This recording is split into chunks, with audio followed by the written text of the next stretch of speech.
Eu sou Mário Persona e essas são as respostas que eu dei aos que me perguntaram sobre a Bíblia. Você escreveu perguntando se Jesus, depois da sua morte, teria ido pregar no inferno. Não.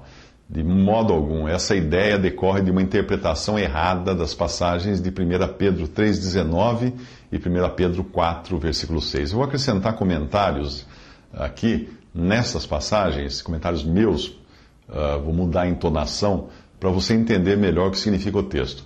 O texto diz assim: porque também Cristo padeceu uma vez pelos pecados, o justo pelos injustos, para levar-nos a Deus, mortificado na verdade na carne, mas vivificado pelo Espírito, no qual Espírito também foi e pregou por intermédio de Noé aos espíritos que agora estão em prisão, os quais, noutro tempo, foram rebeldes quando a longanimidade de Deus esperava nos dias de Noé, enquanto se preparava a arca, na qual poucas, isto é, 8 almas, se salvaram pela água. Porque por isso foi pregado o Evangelho também aos que hoje estão mortos, para que, na verdade, fossem julgados segundo os homens na carne, mas vivessem segundo Deus em espírito. Leia a passagem no original na sua Bíblia, para comparar com essa que eu acrescentei em meus comentários. Alguns acham que Jesus tenha descido ao Hades após sua morte para pregar os condenados. Mas por que ele faria isso? Que bem faria essa pregação aos que estão condenados?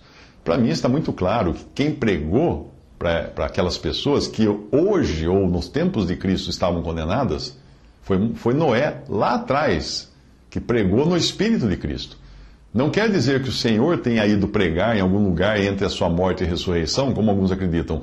O versículo diz que no Espírito Jesus pregou aos espíritos que agora estão em prisão, os quais foram rebeldes à pregação de Noé. Em outras palavras, Noé pregou no Espírito de Cristo àquelas pessoas no seu tempo, mas elas não creram, o que significa dizer que por meio de Noé era o próprio Senhor que estava pregando àquelas pessoas. Digamos que você hoje prega o Evangelho a uma pessoa, ela não aceite, ela morra e vá para o Hades, e destinada à condenação. Pode-se dizer que você pregou a ela no Espírito de Cristo, ou seja, como se fosse Ele mesmo pregando a ela. Mas não depois de morta, mas enquanto ainda estava viva. Eu não sei se eu fui claro. De qualquer modo, o Senhor não foi ao inferno ou ao Hades pregar. Mas as pessoas que estão lá já foram avisadas quando ainda viviam, seja por Noé, seja por qualquer outro servo de Deus, que tenha pregado no mesmo Espírito do Senhor.